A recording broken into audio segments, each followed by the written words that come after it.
تاسو دا دی ولسمه ورځ ده تاسو وایي خپله تاسو ناست څوک ریاستي څوک کس راغلی دی تاسو ناست نه دی ناست موضوعات څه دی چې د هغوی داسې ښکاري لکه چې د هغوی لپاره موږ ضروري نه وي زموږ سره د هغوی څه فکر یې نشته دی داسې انسانان هم دي که نه اوس ګوره انسانان غیب دي د هغوی به بچي وي د هغوی به مشران وي د هغوی به کشران وي د هغوی به لوڼه وي خویندې به وي موریانې به وي د هغوی تکلیف چې دی ریاست خو د مور په شان دی پکار دی چې هغه د مور په شان دی چې دی د دې بچو هغه د دوی سره پتنه چې دی دا پرېږدي مور څومره پتنه کوي د بچو سره خو مسله دا ده چې موږ له خپل طریقه کار هم بدلول غواړي هغه داسې نه ده چې بس زه اوچت شم او یو ځای ته لاړم او کېناستم نن سبا دا څومره چې ګورئ تاسو د فلسطین وینئ دغه وینئ هغوی له دا چل ورځي ګورئ د انټرنیشنل میډیا ټریک کولو د دې هر څه دا چل هغوی له ورځي دا ګورئ زه چې یم که نه که زه د پښتنو د دغه مشرۍ دعوه کوم نو پکار دی چې بیا زه تاسو د پښتون قوم د یو غړي دپاره راپاسئ که نه پکار دی چې زه پابند یم چې زه هغه ځای ته راشم که زه نشم راتلی زه پکار دی چې اواز خو پورته کړم که نه د سوشل میډیا په لار که نور څه نشم کولی زه د هغې دپاره اواز خو پورته کړم خو مثلا دلته کې دا ده چې زه خبر خو یم که نه داسې دغه به کول غواړي د یو بل سره به هغه لینک کېدل غواړي ګورئ دلته که پی ټي ایم دی که این پي دی که پلانې دی که پي م ایف دی ټول پښتانه دي د پښتنو په مسلو چې دی مونږ ټولو ته چې دی هغه یو کېدل غواړي دا خاوره پښتانه ده مونږ پښتانه یو په دې اورنۍ حق دلته کې د یو ماشوم هم غیبېږي که نه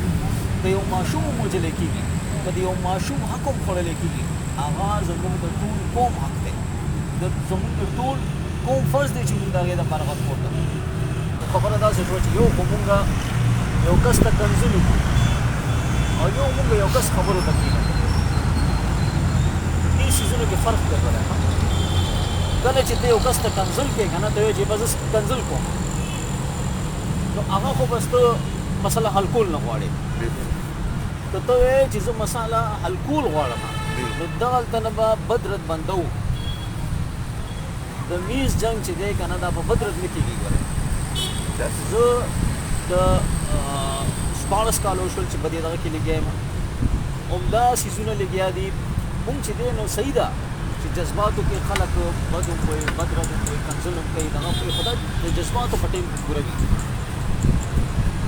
ټولان خو موږ دا نشو کولی دا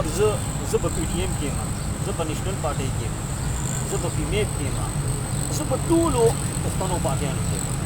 خو بده مرغه دا د پښتون قوم دپاره کار شروع نار افغانستان نار پاکستان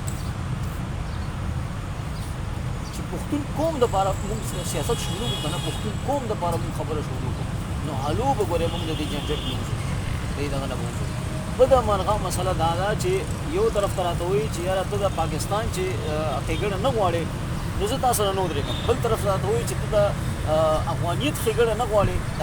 افغانستان ښېګړه نه غواړې زه تا سره نه ودرېږم هلکه د پښتون قوم بد حال دی دې ټایم کې نه فارسی بد حال دغه کې دی او نه پنجابی بل څوک قوم کې بیا دا قبایل ډېر بد حال کې دي مسله دا غټه مسله ګورې موږ سره دا ده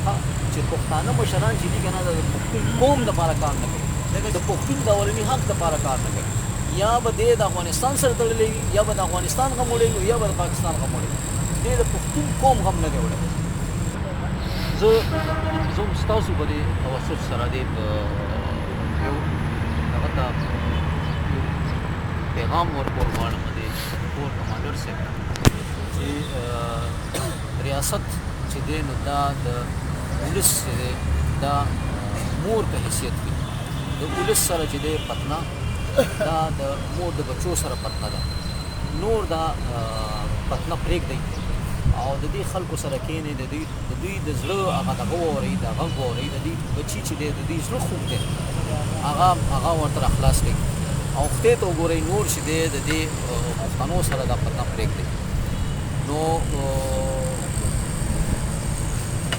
مه مجبوروئ دا پښتانه چې هغه چې دی نو په اوتو بوتو سر اوس هم په اوتو بوتو سر شوي دي چې نور هم په اوتو بوتو سر شي نو تاسو ته خواست کوم په خاصه توګه د د پېښور کور کمانډر ته موږ خواست کوو چې راشي څوک راواستوي او د دې خلکو د